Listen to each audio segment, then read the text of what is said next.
भारतीय इतिहास में एक ऐसा दौर है जिसे अक्सर उथल-पुथल और बिखराव का समय माना जाता है। वो है मौर्योत्तर काल।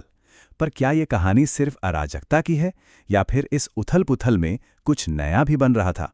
आज हम इसी दिलचस्प सवाल की पड़ताल करेंगे। तो चलिए इस सवाल की तह तक चलते हैं। सोचिए जरा, जब कोई बहुत बड़ा, बहुत ताकतवर साम्राज्य अचानक ढह जाता है तो क्या होता है? एक खालीपन पैदा हो जाता है ना? इसी खालीपन को भरने की कहानी है मौर्योत्तर काल की कहानी, जहां एक महान शक्ति के जाने से कई नई संभावनाओं ने जन्म लिया। कहानी शुरू होती है 321 ईसा पूर्व से, जब चंद्रगुप्त मौर्य ने एक विशाल साम्राज्य की नींव रखी।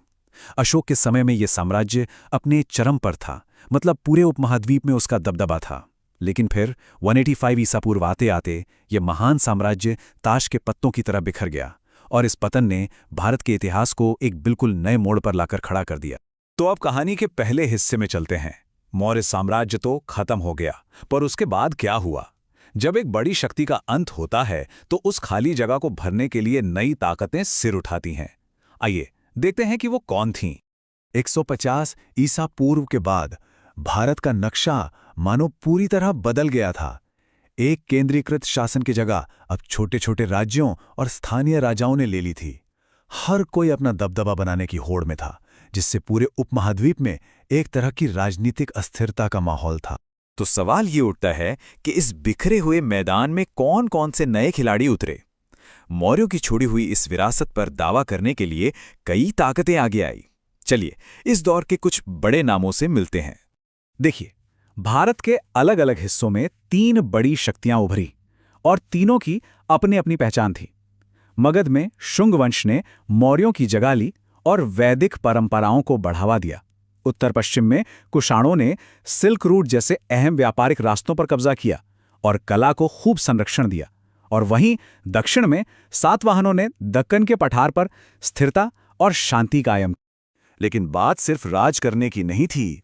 इन नए शासकों को देश चलाने के लिए नए सिस्टम बनाने थे, नई व्यवस्थाएं बनानी थी। मतलब ये सिर्फ सिंहासन की लड़ाई नहीं थी, बल्कि एक नई दुनिया के निर्माण की कहानी थी। हाँ, विशाल मौर्य साम्राज्य तो नहीं रहा, लेकिन उसका प्रशासनिक ढांचा पूरी तरह से खत्म नहीं हुआ। राजा अब भी सबसे ऊपर था, लेकिन अब प्रांतों और स्थानीय स्तर पर गवर्नरों और अधिकारियों को ज्यादा अधिकार दिए गए। शासन कह सकते हैं कि ज्यादा विकेंद्रीकृत या डिसेंट्रलाइज्ड हो गया था।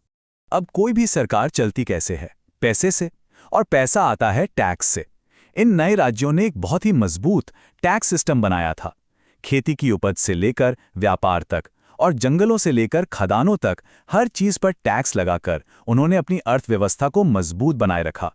और सबसे कमाल की बात तो ये है कि इस राजनीतिक उथल-पुथल के बीच भी व्यापार और अर्थव्यवस्था फल फूल रहे थे। देश के अंदर शहरों और बाजारों का जाल बिछा हुआ था, और भारत के बंदरगाहों से जहाज सीधा रोमन साम्राज्य तक सामान लेकर जा रहे थे। मतलब इकोनॉमी अपनी रफ्तार से आगे बढ़ रही थी। और अब हम आते हैं इस दौर के सबसे जरूरी पहलू पर। राजनीतिक तौर पर यह भले ही बिखराव का समय लगे, लेकिन सांस्कृतिक और धार्मिक लिहाज से ये एक सुनहरा दौर था। एक ऐसा समय जहां विचारों और कलाओं का एक जबरदस्त संगम देखने को मिला। साम्राज्य भले ही गिर गया, लेकिन सामाजिक, आर्थिक और सांस्कृतिक विकास जारी रहा। ये एक लाइन इस पूरे दौर का सार बता देती है। ऐसा लगता है मानो राजनीतिक अस्थिरता ने ही समाज को और ज्यादा रचनात्मक बनने का मौका दे दिया हो। ये दौर एक तरह की धार्मिक प्रयोगशाला बन गया था। कोई एक धर्म हावी नहीं था।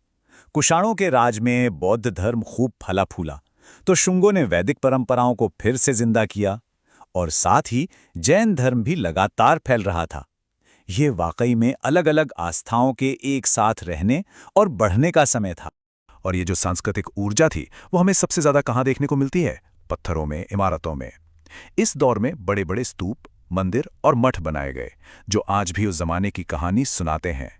मतलब इस दौर की कला को देखें तो लगता है जैसे कलाकारों ने पत्थरों में जान डाल दी हो। मूर्तिकला पहले से कहीं ज्यादा शानदार हो गई।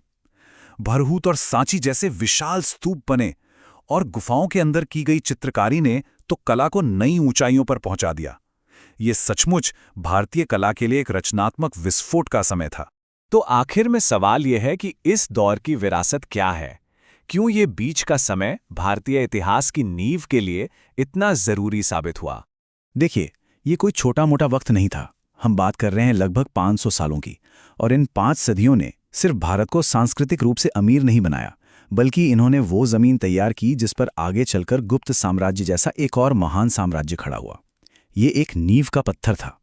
और यहीं पर हमें इस पूरे विश्लेषण का सबसे बड़ा सबक मिलता है।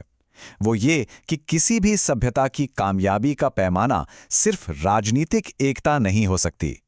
मौर्योत्तर काल हमें सिखाता है कि कभी-कभी एक बड़े साम्राज्य के बिखरने के बाद उसकी राख से भी संस्कृति, कला और व्यापार के नए फूल खिल सकते हैं। और इसी एक सवाल के साथ आज की बात खत्म करते हैं। क्या कभी-कभी पुरानी व्यवस्थाओं का टूटना नई और रचनात्मक ऊर्जा को जन्म देने के लिए जरूरी होता है? इस पर सोचिएगा जरूर।